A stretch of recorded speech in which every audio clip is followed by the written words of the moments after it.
الله أكبر.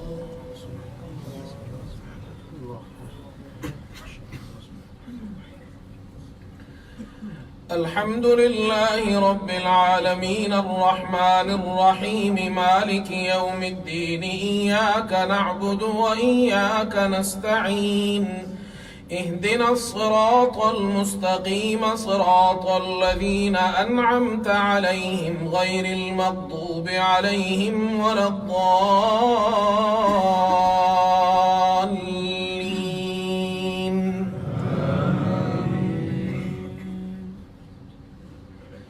لم يكن الذين كفروا من أهل الكتاب والمشركين منفكين حتى تأتيهم البينة رسول من الله يتلو صحفا مطهرة فيها كتب قيمة وما تفرق الذين أوتوا الكتاب إلا من بعد ما جاءتهم البينة وما أمروا إلا ليعبدوا الله مخلصين له الدين حنفاء ويقيموا الصلاة ويؤتوا الزكاة وذلك دين القيمة.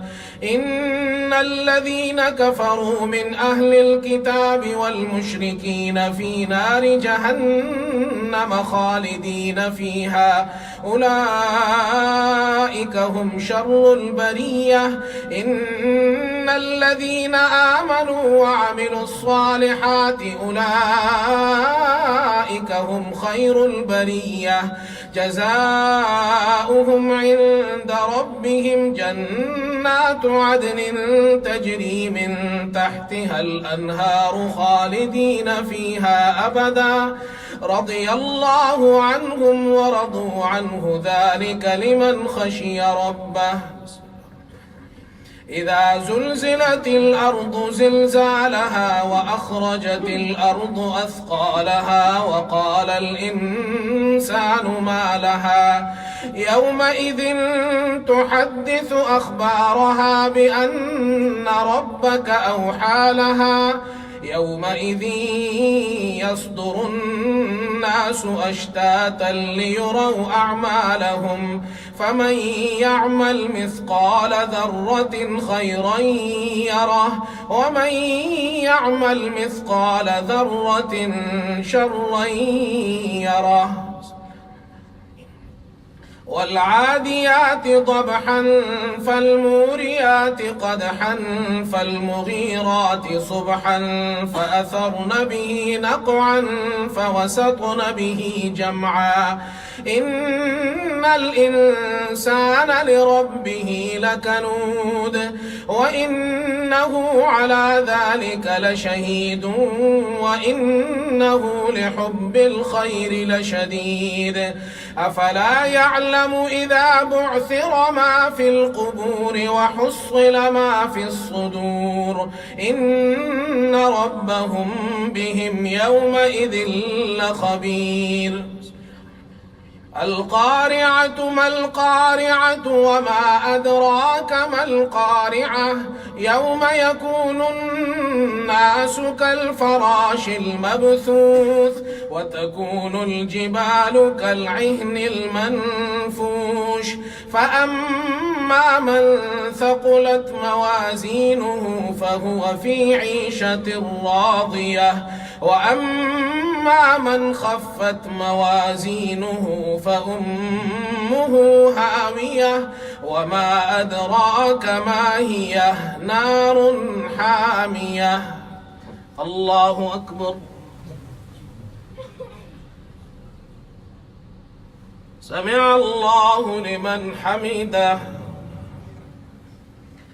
الله أكبر.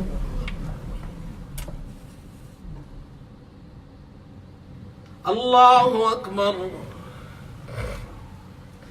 الله أكبر.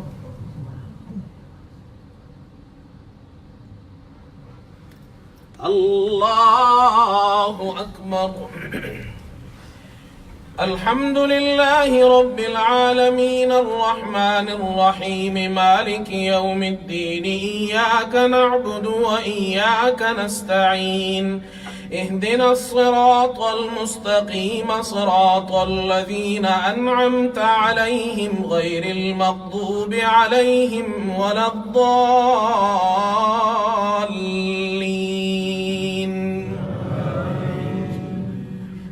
ألهاكم التكاثر حتى زرتم المقابر كلا سوف تعلمون ثم كلا سوف تعلمون كلا لو تعلمون علم اليقين لترون الجحيم ثم لترونها عين اليقين ثم لتسألن يومئذ عن النعيم. والعصر إن الإنسان لفي خسر إلا الذين آمنوا وعملوا الصالحات وتواصوا بالحق وتواصوا بالصبر. ويل لكل همزة لمزة الذي جمع مالا وعدده يحسب أن ماله أخلده كلا لينبذن في الحطمة وما أدراك ما الحطمة نار الله الموقدة التي تطلع على الأفئدة إنها عليهم مؤصدة في عمد ممددة. الله أكبر.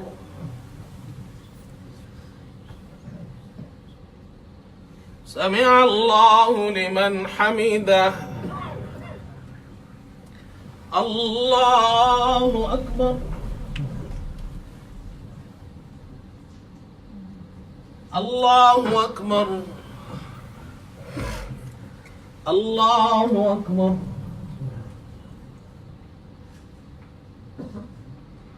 الله أكبر.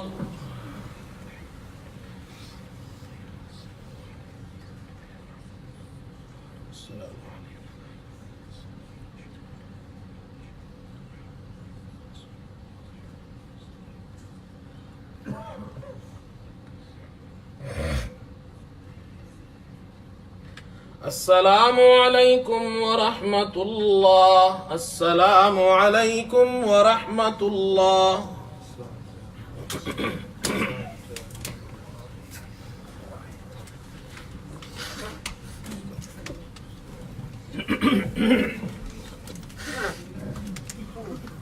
الله أكبر.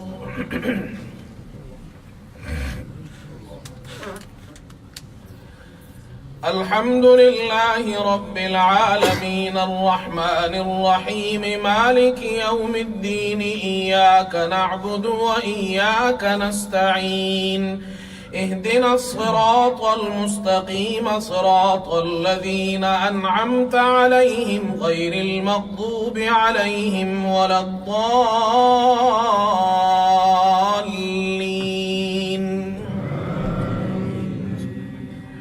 ألم تر كيف فعل ربك بأصحاب الفيل ألم يجعل كيدهم في تضليل وأرسل عليهم طيرا أبابيل ترميهم بحجارة من سجيل فجعلهم كعصف مأكول. لإيلاف قريش إيلافهم رحلة الشتاء والصيف فليعبدوا رب هذا البيت الذي أطعمهم من جوع وآمنهم من خوف. أرأيت الذي يكذب بالدين فذلك الذي يدع اليتيم ولا يحض على طعام المسكين فويل للمصلين الذين هم عن صلاتهم ساهون الذين هم يراءون ويمنعون الماعون. بسم الله الرحمن الرحيم إنا أعطيناك الكوثر فصل لربك وانحر إن شانئك هو الأبتر. قل يا أيها الكافرون لا أعبد ما تعبدون ولا أنتم عابدون ما أعبد ولا أنا عابد ما عبدتم ولا أنتم عابدون ما أعبد لكم دينكم ولي دين. إذا جاء نصر الله والفتح ورأيت الناس يدخلون في دين الله أفواجا فسبح بحمد ربك واستغفره إنه كان توابا. تبت يدا أبي لهب وتب ما أغنى عنه ماله وما كسب سيصلى نارا ذات لهب وامرأته حمالة الحطب في جيدها حبل من مسد. قل هو الله أحد الله الصمد لم يلد ولم يولد ولم يكن له كفوا أحد. الله أكبر. سمع الله لمن حمده. الله أكبر. الله أكبر. الله أكبر.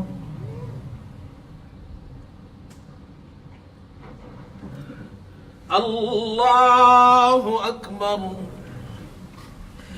الحمد لله رب العالمين الرحمن الرحيم مالك يوم الدين إياك نعبد وإياك نستعين اهدنا الصراط المستقيم صراط الذين أنعمت عليهم غير المغضوب عليهم ولا الضالين.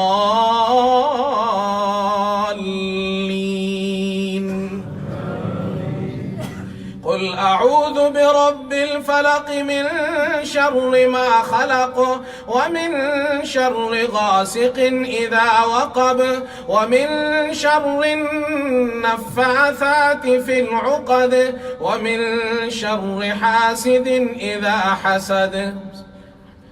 قل أعوذ برب الناس ملك الناس إله الناس من شر الوسواس الخناس الذي يوسوس في صدور الناس من الجنة والناس. بسم الله الرحمن الرحيم. ألف لام ميم ذلك الكتاب لا ريب فيه هدى للمتقين الذين يؤمنون بالغيب ويقيمون الصلاة ومما رزقناهم ينفقون والذين يؤمنون بما أنزل إليك وما أنزل من قبلك وبالآخرة هم يوقنون أولئك على هدى من ربهم وأولئك هم المفلحون. الله أكبر.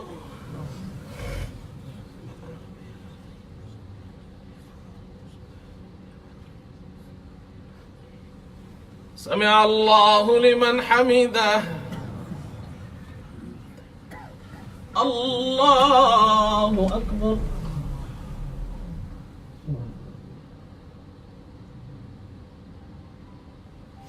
الله أكبر. الله أكبر.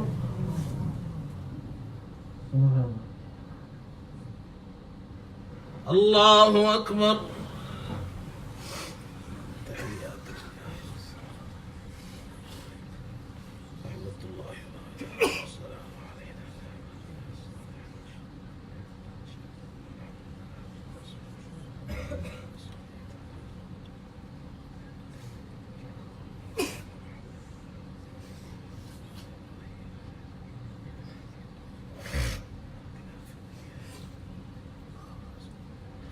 السلام عليكم ورحمة الله. السلام عليكم ورحمة الله. Alhamdulillah. Quran has been completed in Taraweeh. Inshallah, this is a dua time. Duas are accepted after the completion of the Quran. So all brothers and our sisters, they are joining us tonight. They are humbly requested, please make dua with ikhlas and sincerity and ask for an istighfar and tawbah and repentance to Allah. Inshallah, Allah will forgive us. Oh, for dua, make dua for all ummah, for all Muslims inshallah. दुआ कीजिए, ख़त्मुल कुरान के मौके पर दुआएं कबूल होती है, अपने लिए भी कीजिए और तमाम मुसलमानों के लिए, जहाँ जहाँ दुनिया में मुसलमान हैं सबके लिए दुआ कीजिए। सदक़ल्लाहुल अज़ीम। सदक़ल्लाहुल्लज़ी ला इलाहा इल्ला हुवल मुतवह्हिदु फिल जलालि बिकमालिल जमालि तअज़ीमन व तकबीरा। المتفرد بتصريف الأحوال على التفصيل والإجمال تدبيرا وتقديرا. المتعالي بعظمته ومجده الذي أنزل الفرقان على عبده ليكون للعالمين نذيرا. وصلى الله ورسوله وسلم تسليما كثيرا. وصلى الله تعالى على آله وأصحابه أجمعين. صدق من لم يزل جليلا. صدق حسبي به كفيلا. صدق من اتخذته وكيلا. صدق الهادي إليه سبيلا. صدق الله ومن أصدق من الله قيلا. قل صدق الله فاتبعوا ملة إبراهيم حنيفا. صدق الله العظيم الوهاب الغفور التواب الذي خضعت لعظمته الرقاب وذلت لجبروته الصعاب ولانت لقدرته الشدائد الصلاب. رب الأرباب ومسبب الأسباب وخالق خلقه من تراب. صدق الله الذي لا إله إلا هو الحي القيوم الحي الرحيم الحي العليم الحي الحكيم. صدق الله وصدق رسوله صلى الله عليه وسلم الذي أرسله إلى جميع الثقلين الإنس والجن بشيرا ونذيرا وداعيا إلى الله بإذنه وسراجا منيرا. ونحن على ما قال خالقنا ورازقنا من الشاهدين وبما أوجب وألزم غير جاحدين. والحمد لله رب العالمين.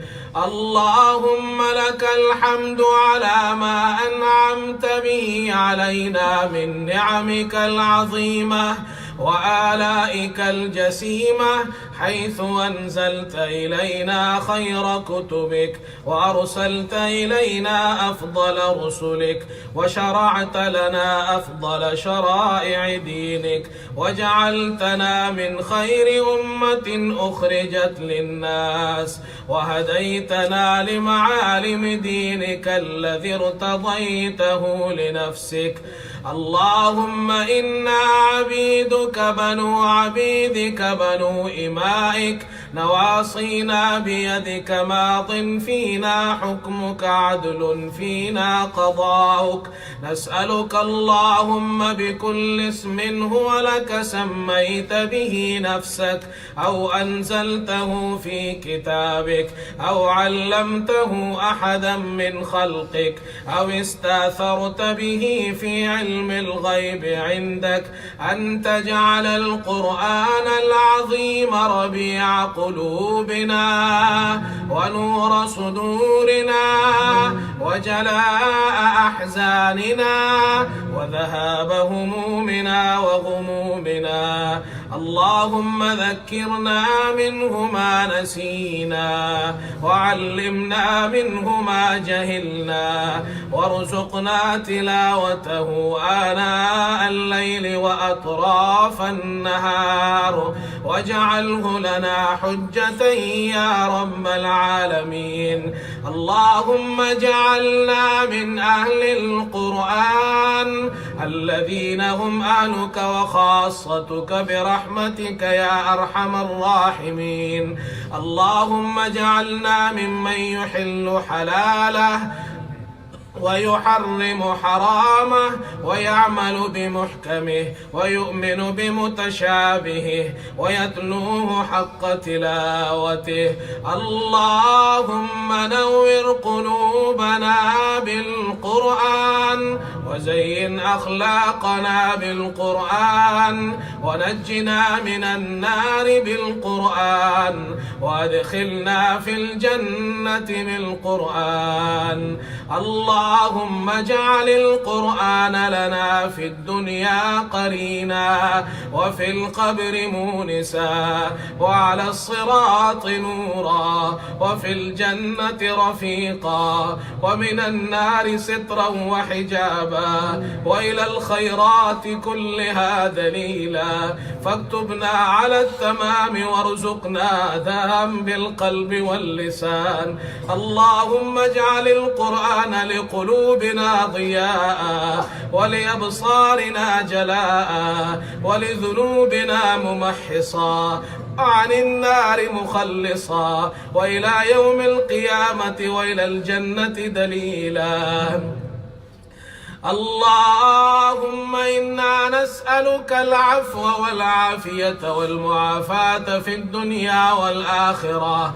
اللهم إنك تسمع كلامي وترى مكاني وتعلم سري وعلانيتي ولا يخفى عليك شيء من أمري وأنا البأس الفقير المستغيث المستجير الوجل المشفق المقر المعترف بذنبي. اللهم إنا نسألك مسألة المساكين ندعوك دعاء الخائف الضرير دعاء من خضعت لك رقبته وفاضت لك عبرته ورغم لك أنفه. اللهم لا تجعلنا بدعائنا شقيا محروما وكن لنا رؤوفا رحيما يا خير المسؤولين ويا خير المعطين.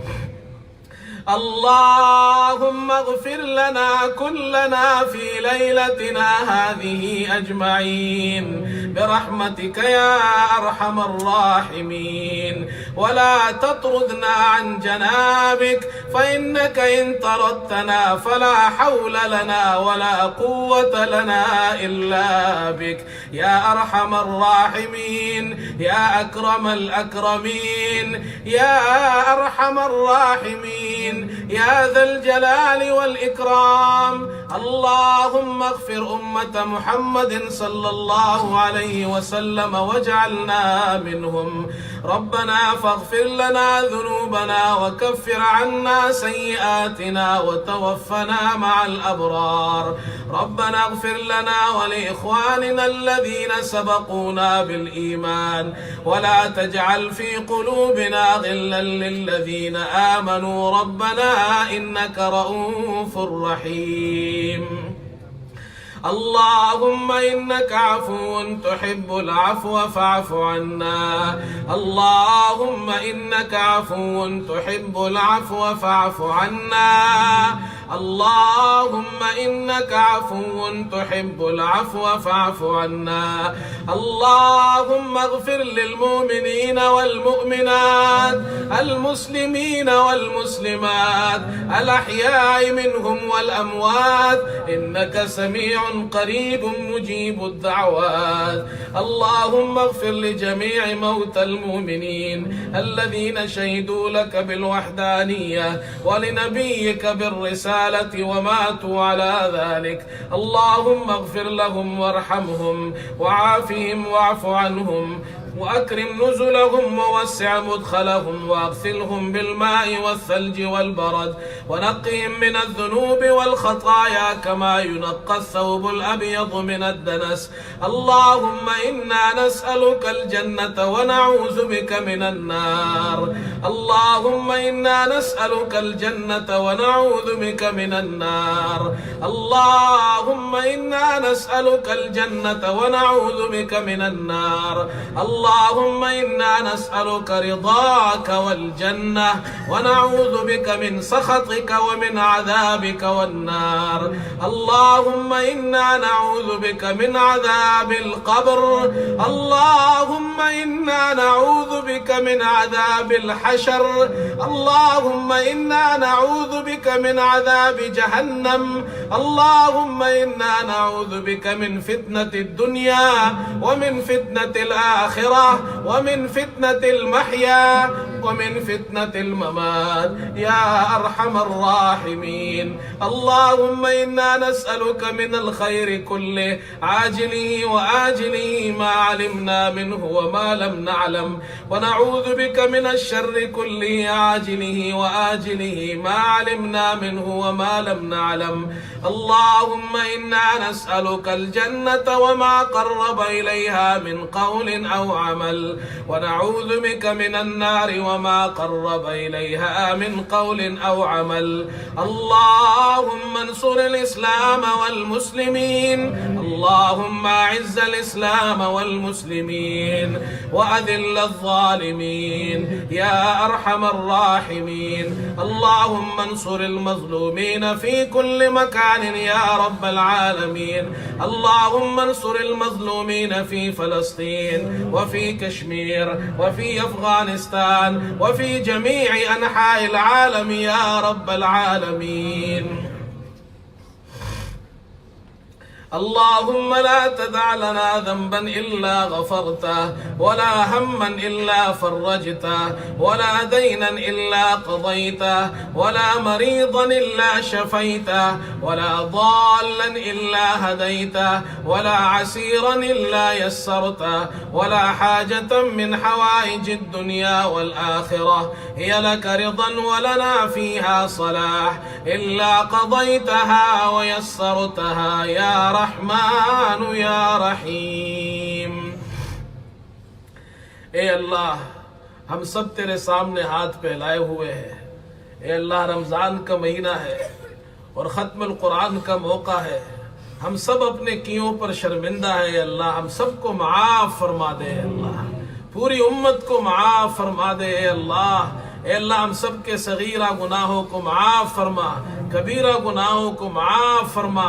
जो हुकूकुल इबाद अदा नहीं की अल्लाह, उसको अदा करने की तौफीक नसीब फरमा. जो हुकूकुल्लाह में कोताही हुई है उसे माफ फरमा दे. अल्लाह, ए अल्लाह, हमारे सारे गुनाहों को माफ फरमा. ए अल्लाह, अपने फजल से माफ फरमा. पूरी उम्मत पर अपना खास रहम करम फरमा. ए अल्लाह, जहाँ जहाँ मुसलमान आबाद है आज की रात में हम सब की मगफिरत फरमा दे. ए अल्लाह, हम तेरे सामने हाथ फैलाते हैं, अपने गुनाहों का इकरार करते हैं, अपने जुर्मों का एतराफ करते हैं. तू ही गुनाहों को माफ करने वाला है. ए अल्लाह, हम सबको माफ फरमा दे. ए अल्लाह, हम सब पर अपना खास रहम करम फरमा दे. ए अल्लाह, यहाँ मुसलमान औरतें भी आई है आज खत्म में, मर्द भी आए हैं. ए अल्लाह, बुजुर्ग हजरात भी है, बच्चे भी है. ए अल्लाह, बूढ़े भी है. अल्लाह, जिसको तूने माफ किया अल्लाह, उसकी वजह से हम सबको माफ फरमा दे. अल्लाह, ए अल्लाह, हमने जो कुरान मजीद आज खत्म किया है उसे कबूल फरमा. जिन हजरात ने हुफ्फाज ने कुरान सुनाया है अल्लाह, उन सब की तरफ से कबूल फरमा.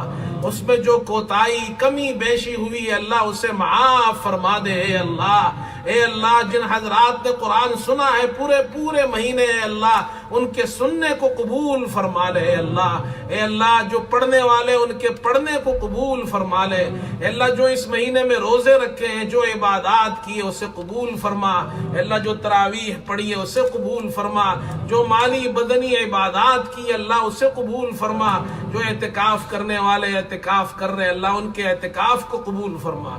جو ہماری مائیں بہنیں گھروں میں اعتکاف کر رہی ہیں اللہ ان کے اعتکاف کو قبول فرمائے، اللہ ان کی دعاؤں کو قبول فرمائے۔ اے اللہ اس مسجد کو آباد فرما دے، اے اللہ یہاں سے قرآن اور سنت کے چشمے جاری فرما، اے اللہ جو دین کی خدمت ٹوٹی پوٹی ہو رہی ہے اسے قبول فرما لے، جو حضرات بھی اس میں جس طرح خدمت کر رہے اللہ سب کی خدمات کو قبول فرما، مزید ہمیں دین کی خدمت کی اللہ توفیق نصیب فرما، اے اللہ ہم پر پوری امت پر اپنا رحم فرما، اے اللہ ہمارے بچوں پر اپنا رحم فرما، ہمارے بچوں اور بچیوں کی اللہ ہم سب کی ایمان کی حفاظت فرما، اے اللہ ایمان پر استقامت نصیب فرما، حیا والی زندگی ہمیں نصیب فرما دے، اے اللہ ماں باپ کا احترام نصیب فرما دے، بڑوں کا احترام نصیب فرما دے، گھروں کے اندر آپس میں اتحاد اور اتفاق نصیب فرما، دشمنیوں کو اے اللہ عداوت کو بغض کو ختم فرما دے، اے اللہ تمام مسلمانوں کو اتحاد اور اتفاق کی دولت نصیب فرما، آپس کے اختلاف اور افتراق کو دور فرما دے، اے اللہ محبت ہمیں نصیب فرما، ایک دوسرے کے ساتھ اخلاص ہمیں نصیب فرما، اے اللہ ایک دوسرے کے ساتھ بھائی بھائی بننے کی توفیق نصیب فرما دے، اے اللہ جو ہمارے بھائی جو ہماری بہنیں بیمار ہیں، گھروں میں ہیں، اسپتالوں میں ہیں، جنہوں نے دعاؤں کے لیے کہا ہے اللہ انہیں صحت نصیب فرما، تندرستی نصیب فرما، اپنے فضل سے کامل شفا نصیب فرما، جو مسلمان ہمارے عزیز اقارب، ہمارے رشتہ دار، ہمارے دوست احباب، ہمارے والدین، مشائخ، اساتذہ جو دنیا سے جا چکے اللہ تمام اموات مسلمین کی مغفرت فرما، جنت الفردوس میں اللہ ان کو اعلیٰ مقام نصیب فرما دے، اے اللہ ہمیں بھی آخرت کی تیاری کی توفیق نصیب فرما، اے اللہ تیرے حبیب صلی اللہ علیہ وسلم کی سنتوں پر عمل کی توفیق نصیب فرما، اے اللہ تیری رضا والی زندگی ہمیں نصیب فرما دے، اے اللہ تیری ناراضی سے ہماری حفاظت فرما دے، اے اللہ جب ہماری موت کا وقت آئے تو ہمیں ایمان پر خاتمہ نصیب فرما دے، اے اللہ قبر کے عذاب سے ہماری حفاظت فرما، اے اللہ قیامت کی ذلت اور رسوائی سے ہماری حفاظت فرما، اے اللہ اس کی ہولناکی سے ہماری حفاظت فرما، اے اللہ اس گرمی میں اللہ تو ہمیں عرش کا سایہ نصیب فرما، اے اللہ ہم تو بہت کمزور ہیں، اللہ تو اپنا فضل والا معاملہ فرما، اے اللہ اپنے عذاب سے پکڑ سے ہماری حفاظت فرما، اے اللہ اپنے حبیب صلی اللہ علیہ وسلم کے دست مبارک سے حوض کوثر کا پانی ہمیں نصیب فرما دے، اے اللہ قیامت کے دن ان کی شفاعت ہمیں نصیب فرما، اپنے فضل سے جنت الفردوس میں داخل فرما، اے اللہ اگر ہمارا حساب لیا گیا تو ہم فیل ہو جائیں گے، تو اپنے فضل سے ہمیں معاف فرما دے، اے اللہ ان اعمال کی کرنے کی توفیق نصیب فرما جن سے تو راضی ہوتا ہے، جو جنت میں لے جانے والے ہیں، جن سے تیری رضا حاصل ہوتی ہے، اے اللہ ان گناہوں سے بدعمالیوں سے ہماری حفاظت فرما جن سے تو ناراض ہوتا ہے، جو جہنم کے طرف لے جانے والے ہیں، یہ اللہ جن سے تیری ناراضی ملتی ہے ہم سب کو اس سے محفوظ فرما، اے اللہ جو مسلمان ہیں ان سب کو ہم سب کو اے اللہ حلال رزق نصیب فرما دے، حرام سے ہماری حفاظت فرما، ہمارے بچوں کی حفاظت فرما، رزق میں برکت نصیب فرما، عافیت اور سکون کے ساتھ رزق نصیب فرما دے، نمازوں کا اہتمام نصیب فرما دے، فرائض کا اہتمام نصیب فرما، حقوق اللہ کی ادائیگی کی توفیق نصیب فرما، حقوق العباد کی ادائیگی کی توفیق نصیب فرما دے، اے اللہ دین پر ہمیں استقامت نصیب فرما دے، اے اللہ جن کے بچے ان کے اولادوں کو فرما بردار بنا دے، جو بے اولاد ہے ان کو نیک صالح اولاد نصیب فرما دے، اے اللہ آپس کے اندر اے اللہ اتحاد اور اتفاق ہمیں نصیب فرما دے، اے اللہ دنیا میں جہاں جہاں مسلمان ہیں مظلوم مسلمانوں کی مدد نصرت دستگیری فرما، اے اللہ ظلم کو نیست و نابود فرما دے، اے اللہ امن اور امان کو قائم فرما، فتنے اور فساد کو دور فرما دے،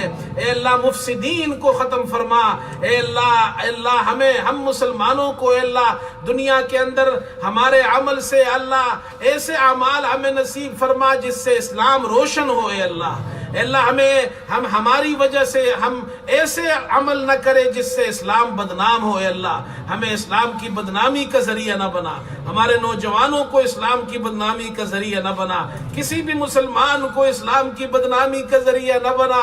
اے اللہ ہمارے عمل سے، ہمارے قول سے، فعل سے اللہ اسلام کا نام روشن ہو۔ اے اللہ ہمیں اچھے اخلاق نصیب فرما، اے اللہ ہمیں اچھا کردار نصیب فرما، اے اللہ ہمیں رسول کریم صلی اللہ علیہ وسلم کی سیرت اور اسوہ پر عمل کی توفیق نصیب فرما دے۔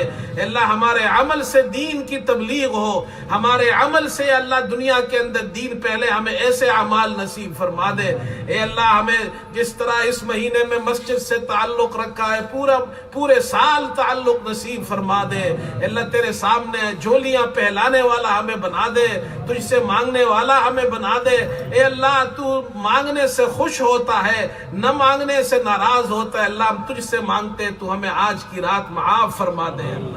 اے اللہ آج کی رات معاف فرما دے، سب کو معاف فرما دے، ہمارے بزرگوں کو، والدین کو، مشائخ کو جو دنیا سے جا چکے انہیں بھی معاف فرما، جو زندہ ہے انہیں بھی معاف فرما دے۔ اے اللہ مردوں کو بھی معاف فرما، خواتین کو بھی معاف فرما، جنہوں نے دعاؤں کے لیے کہا ہے اللہ انہیں بھی معاف فرما دے، اپنا فضل فرما دے، ہماری ان دعاؤں کو اپنے فضل و کرم سے قبول فرما لے۔ اے اللہ جو ہم نے مانگا ہے اسے عطا فرما دے، جو نہ مانگ سکے اپنے فضل سے عطا فرما۔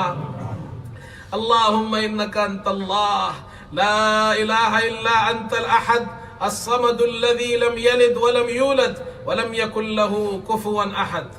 اللہم صل علی محمد وعلى آل محمد كما صلیت علی ابراہیم وعلى آل ابراہیم انکا حمید مجید۔ اللہم بارک علی محمد وعلى آل محمد كما بارکت علی ابراہیم وعلى آل ابراہیم انکا حمید مجید۔ وصلی اللہ تعالی علی خیر خلقہ محمد وآلہ وصحبہ اجمعین برحمتک یا ارحم الراحمین، آمین آمین آمین یا رب العالمین۔